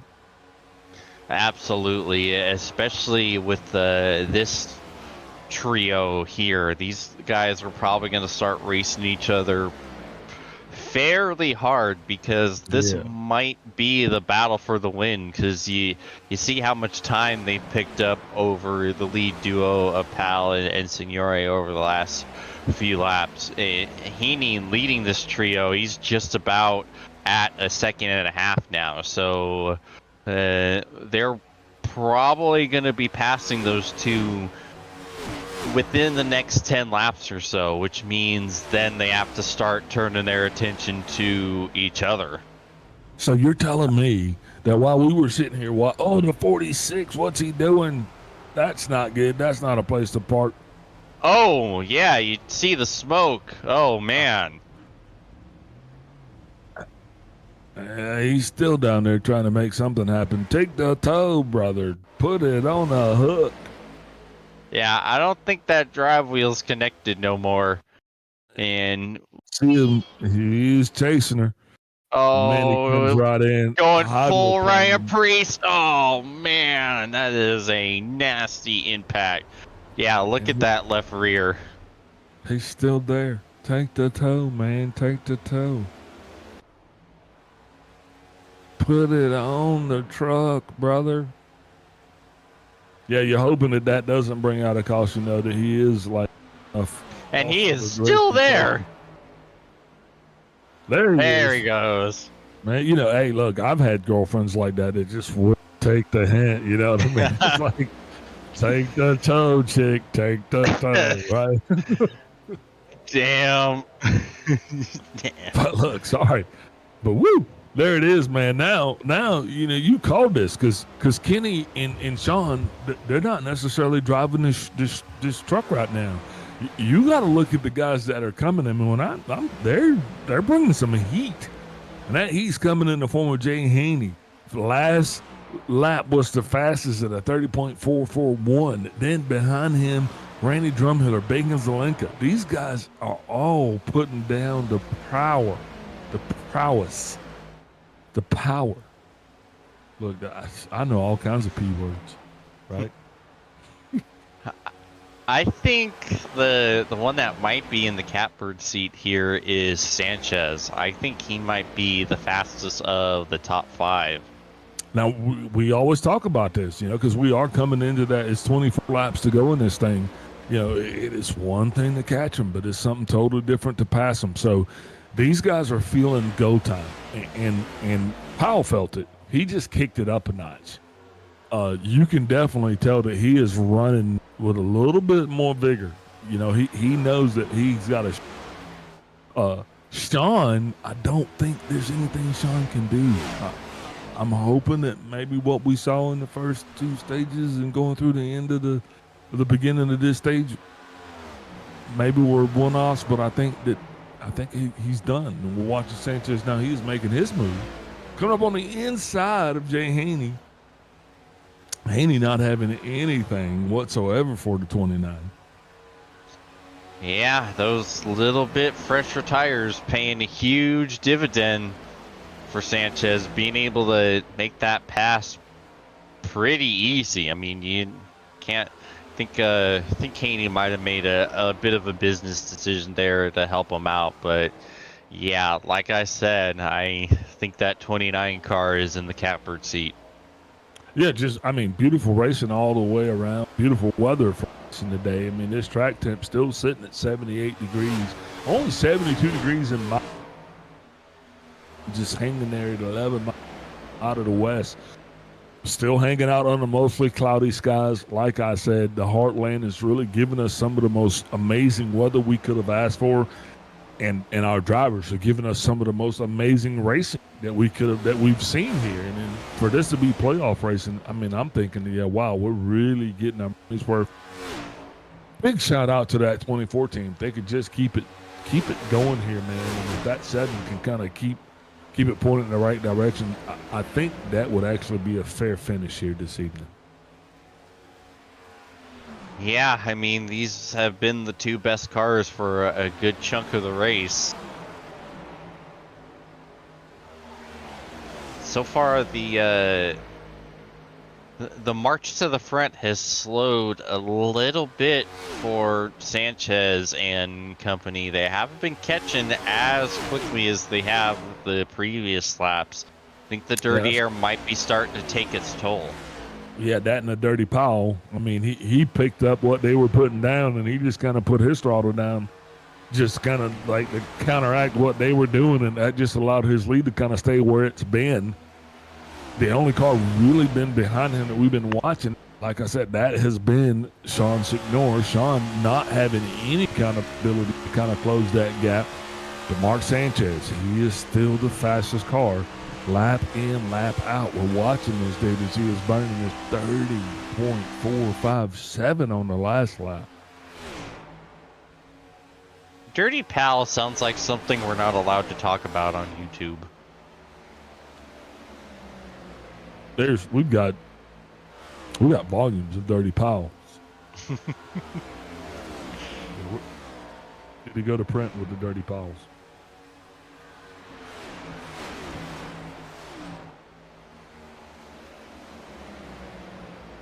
What's your dirty Powell stories? Oh no. Come on. And that's how the band came about. Meanwhile, here comes Sanchez to the inside of the 7. That's Sean a whole made a- different dirty. Yeah, he scraped that wall a little bit. Sanchez trying, still side by side. Just about has him clear, not quite.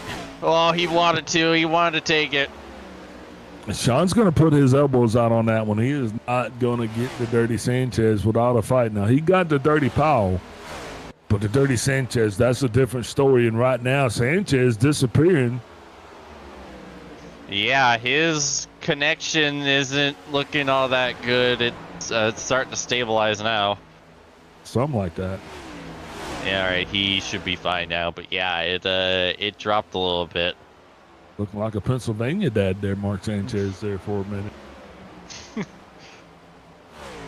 But right now, you see he is doing what he's got to do, trying to stay on the inside of Sean. Sean understands that this is his dissipation light, because if he lets that 29 go, he understands the 19 is going to be there. And the one thing Sean Signori does not want, and that's to be left off the podium chatter. I mean, he'll take a 3rd place, but he is not interested in the 4th place, because this dude likes to talk. And boy, does he want to talk. And you can tell that just by how hard he is racing here, coming into the winning laps of this race, 14 laps ago. But you know who's not minding it? Kenny Powell. He is loving what he's, because that's allowing him to just kind of drift away just a little bit, as it looks like Signor might actually have to come to terms with the fact that the 19 just might be a little bit faster than he is tonight. And man, that's going to sting. Yeah, but you know who loved watching that more than us calling the action?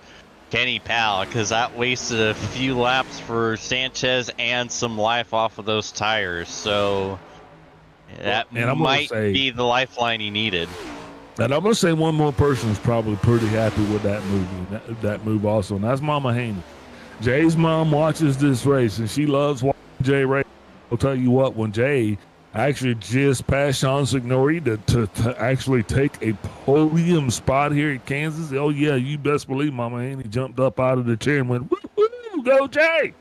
And if she didn't, I just did it for her. Oh, meanwhile, there's a car going through the infield grass trying to get back pit road.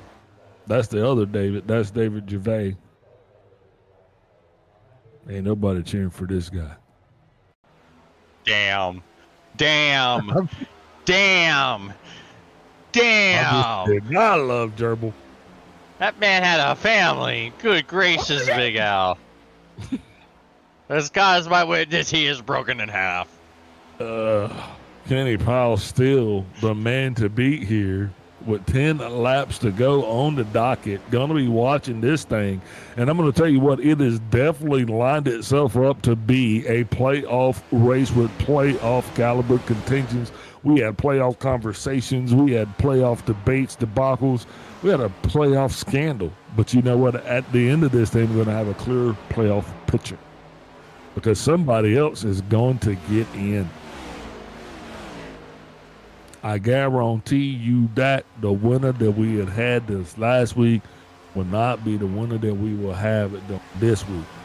No matter what had happened here, somebody is going to be a new winner here tonight. And also going to be happy to clinch themselves into that next round of the playoffs. That's a BFD right there, James. That's a BFD all day. Yeah, it's going to be huge being able to go into the Roval next week and not have to worry, because, you know, they say in real life all the time it's one of the ultimate wild cards in the playoffs. You don't know what's going to happen, and, you know, road courses, it's such a differing skill set. Yep. You know, a lot of guys are good at ovals, but not necessarily good on road courses. So to be locked in, not having to worry about it, it's huge. Chancing your luck at Daytona or Talladega is way different than saying, I gotta do it on the road. No. Nobody wants to do it on the road. Nope. That's the hardest thing to do out there. Yeah, not unless you're good at road courses. Yeah, obviously we don't have a lot of road course ringers in here. We get paid to go left and make noise. We're not paid for right turns. Kenny doesn't pay me to commentate right turns. I get paid to commentate left turns, dang it. Well, hey, there's some left turns on that track. Yep, there we go. Well, speaking of left turns, Kenny's got about 28 more of them before he won't have to do 24. Before he won't have to do this anymore. Man, they are having Sanchez is having a hard time trying to get by Clapper Newell. That probably just handed Kenny like at least a quarter of a second, if not more. And now Sanchez has to worry about Jay Heaney. Whoa, that was close. 5 laps to go. You saw that. You called it. Not sure why it is like that, but it'd be like that sometimes. Mark Sanchez now making it up into second place. Haney going to be getting around Jeremy Clapper Newell. Who knew lap cars could be so fierce? Right? Did I get that? 5 laps to go. Yeah, I'd say so. Paul got it. He got biting, and he is loving his lead right now. All he has got to do is just keep focusing on that 43 car, Paul Olsen. If Powell can catch Olsen, then he won't worry about Sanchez catching Powell. And if Sanchez can't catch Powell, then he won't have to worry about Haney catching him. So that's the road right now. Everybody's running from somebody. Whether you're running from the IRS, your ex-girlfriend, just tell us, man. We understand how it is.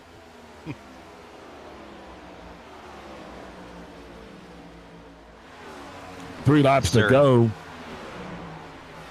All the way around the house watching this thing. One little matter to solve right now. Other than that, it is clear blue 22. Still got a little banging action going on here. That's going to be between the 49 and the 7. Sean Signori still trying to do what he can to get back up to the 44 of Randy Drumhiller. Drumhiller has surpassed Signori for 4th spot. There are 2 laps to go, and that's going to put Jay Haney up in the 3rd spot. As we continue to look forward, we'll see Mark Sanchez. He was just going to be sitting just a little bit more than a half a second over top of Haney. But unfortunately for him, just about 8/10 behind your leader, Kenny Powell. Kenny Powell right now coming around the turn. He is getting the flag at the line. That flag will signify that it will be 1 to go. White flag is out. Kenny Powell 3 turns away from getting it done, winning himself into the round of 2. Way to go. Kenny Powell could not have had a better performance here tonight than this crew. Nobody's going to deserve it more than them. We're watching Powell as he takes this thing, going to bring it around to the line.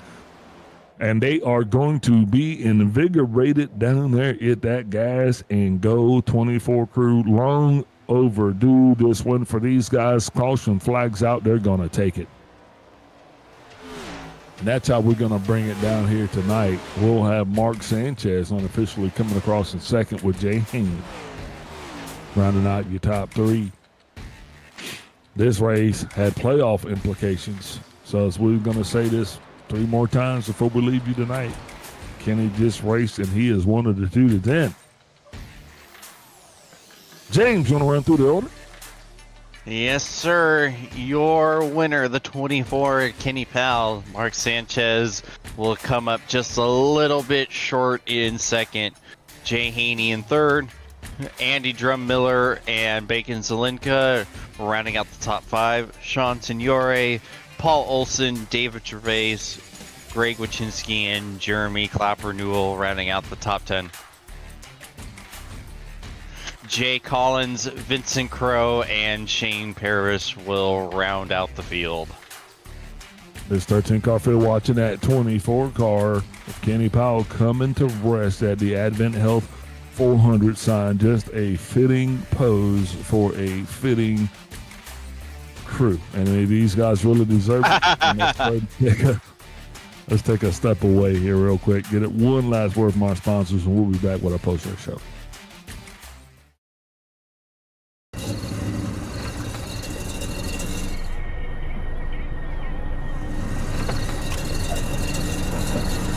It's more than a slogan.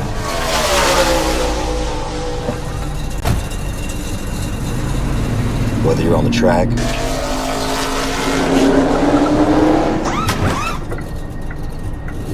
or making your own track. General Tire, anywhere is possible.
And we are back with our post-race show here. Don't forget to like, subscribe, and ring that bell. Let us know what you think here tonight.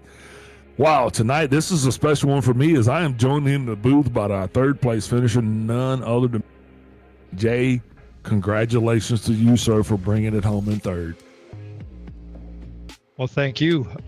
It was a tough battle, but got it done through some sort of perseverance and grit, I'm going to say. And always Okay. a little bit of luck. Always got to have a little bit of luck on your side, man. But this one was not an easy one. I mean, you kind of got into a little bit of a situation there early on.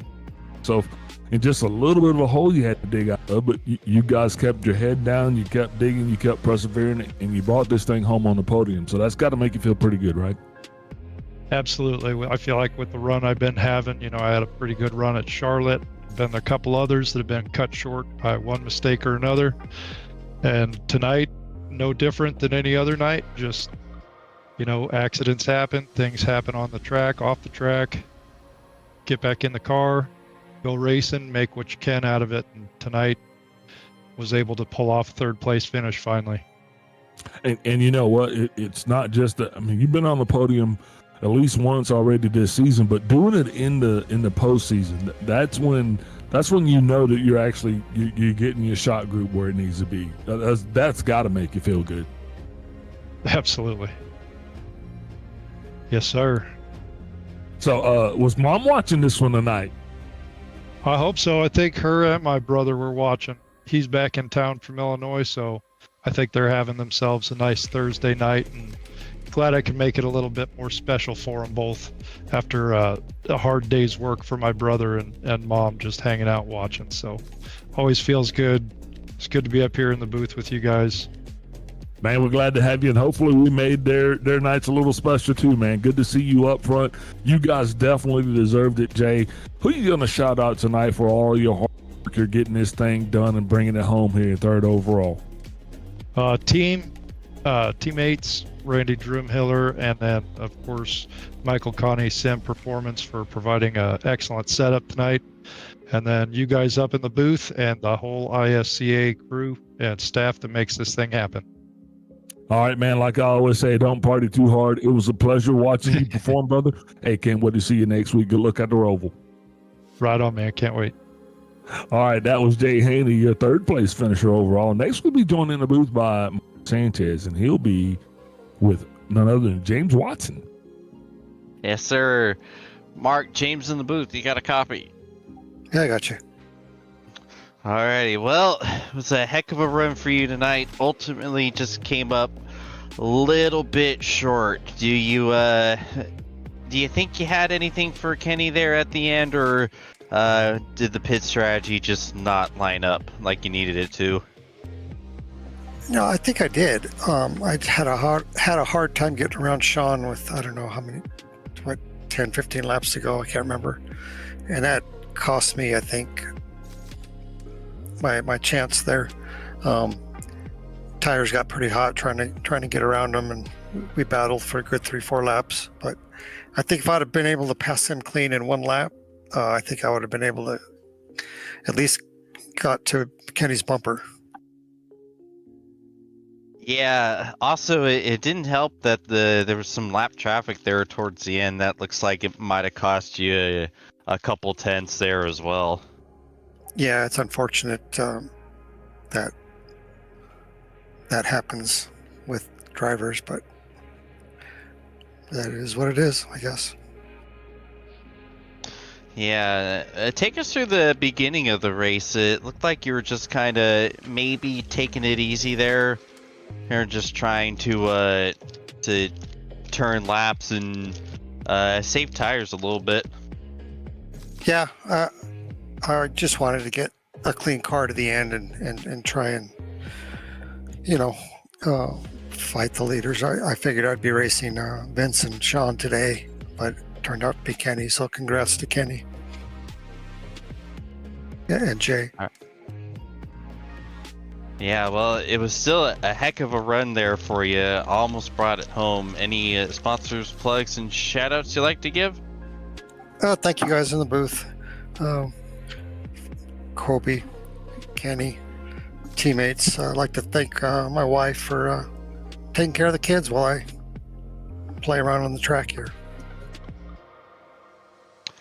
Alrighty, well, we appreciate you, Mark, and hopefully we're talking to you again next week. All right, thank you. That was Mark Sanchez, joined by James Watson. Now, back to the man of the hour. That's me. No, just kidding. That has got to be the 24 car, none other than Kenny Powell, the man, the myth, the legend, getting it done when it mattered the most. Kenny Powell, Big Al up in the booth. You got me. I got you, Big Al.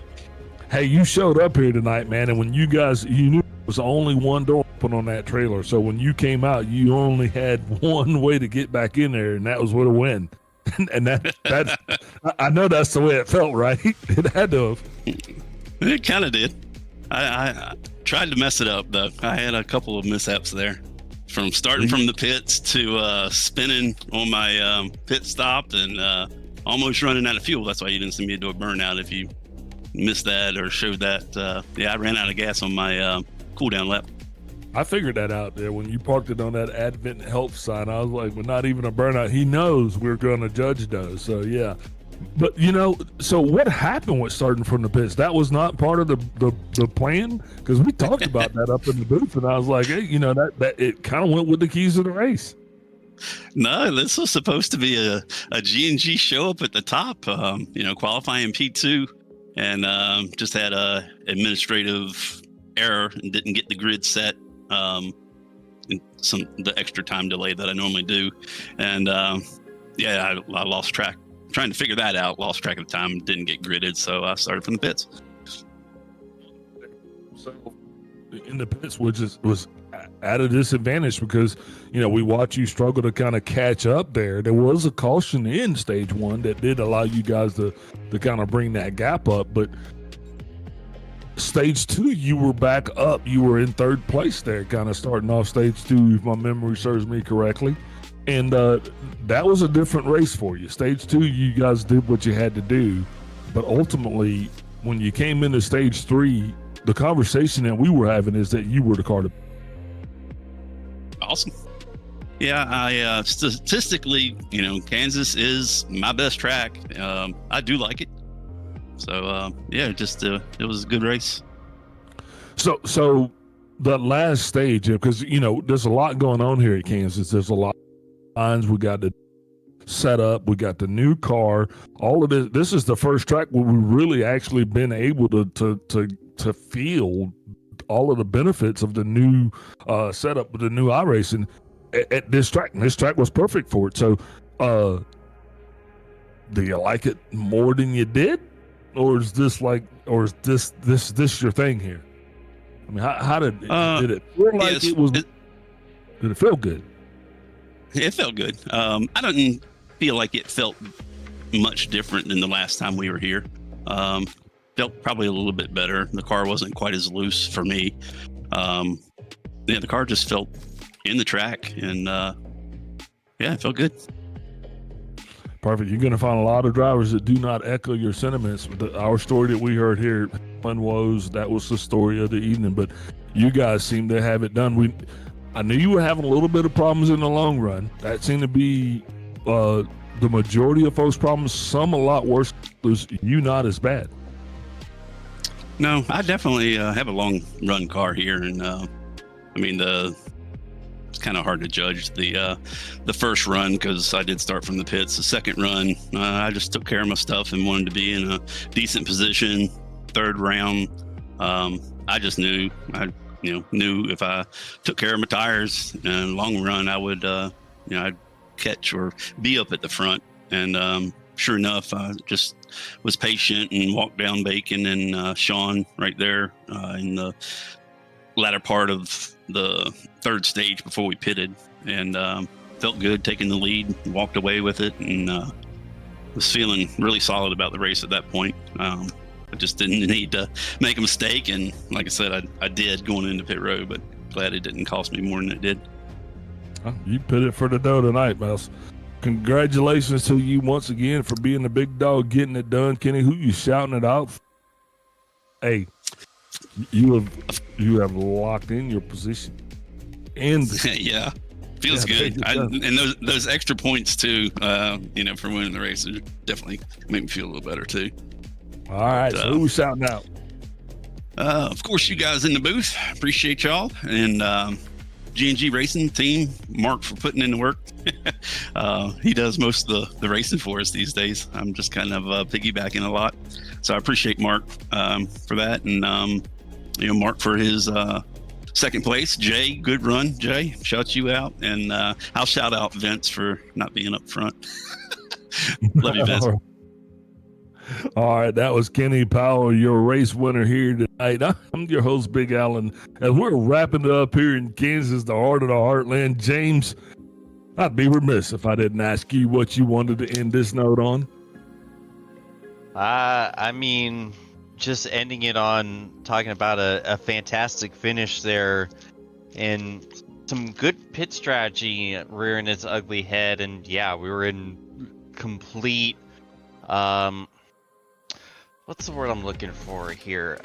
I don't think we were really figuring out who was going to take that win until the very end. A lot of guys still had an opportunity to take the win there in the closing laps. And, that's all you really want as a broadcaster and as a race fan, is to be watching the closing laps on the edge of your seat, trying to figure out who's going to take it, is he going to hold on?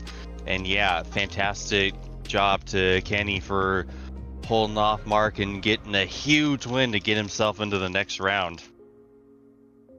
All right, that was the closing thoughts from Mr. James Watson. Thank you, everybody, for joining in. Thank you, Kobe, for doing what you're doing behind the scenes. Thank you, Kenny, for giving us this great place to talk about all of the stuff that's going on. Thank you, fans, for tuning in. We'll see you next week at the host, Big Al. Till next week, good night.